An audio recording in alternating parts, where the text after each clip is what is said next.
Ifunanya lived a life full of love and warmth with her family. She was a young adult and had her personal money to fund herself.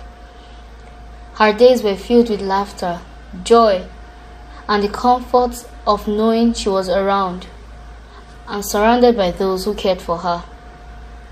She lived with both parents and her younger brothers, whom she loved so dearly. They had good memories together until one evening where her heart got shattered. A terrible fire consumed their home.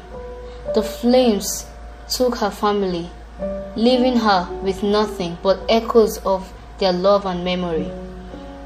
It was one of those evenings where she take evening walks with her headset plugged in her ears when she received the news and ran home to witness it. Ifunanya ran into the destroyed building looking for her family, but they were nowhere to be found. The police tried to hold her back, but she was stronger at that point. Her head was spinning. She didn't know herself anymore, and all she did was cry and cry and cry. The days that followed were unbearable. Ifunanya wept for days, for weeks, feeling the weight of her grief like a heavy bucket that suffocated her. She longed for the world to take her to end the unbearable pain in her heart. But her best friend, Rachel, was always there for her. Every day she would console Ifunanya, offering words of comfort, trying to bring her back from the brink of despair.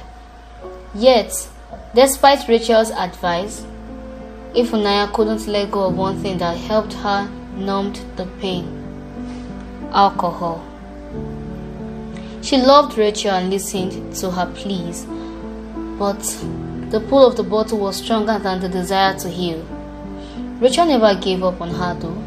She stood by Ifunanya, urging her to seek help, to let go of the crutch she had come to rely on. Weeks turned to months, and Rachel still didn't give up on her best friend, who still would not let go of the bottles. But one night, everything changed. Ifunanya, too drunk to recognize her own state, she pretended she was ready to face life again. She convinced Rachel to come with her for a chill-out ride, assuring her that it would be good for them both. But the alcohol clouded her judgment, and soon she was speeding down recklessly and out of control. Rachel, knowing that something was wrong, begged her to stop, but it was too late.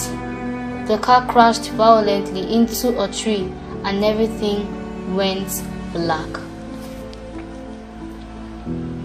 2 days later, Ifunanya woke up and found herself in a hospital bed, her body battered and bruised.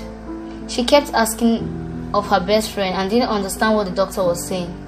Then, her heart cut beyond repair when it took her few moments to understand the full extent of what had happened.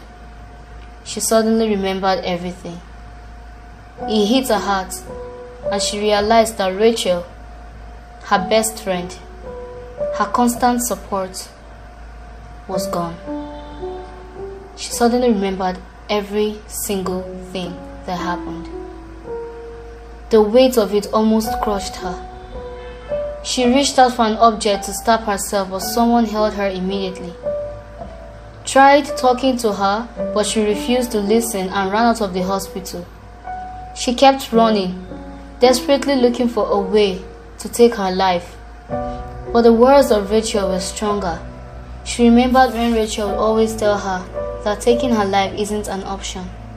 Do you think you would find peace after that? Do you want to suffer from eternal damnation? The words of Rachel kept ringing in her head as she ran to her old-time church, the one she used to attend with her family, including Rachel back then. When she got to the church, She threw herself on the floor, her heart breaking with the realization that only God could heal her shattered soul.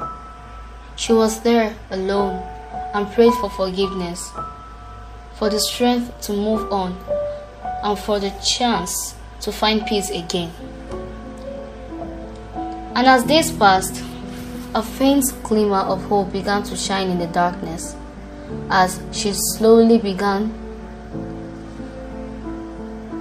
to understand that while she had lost so much, there was still a chance for healing, a chance to honor the memory of those she loved.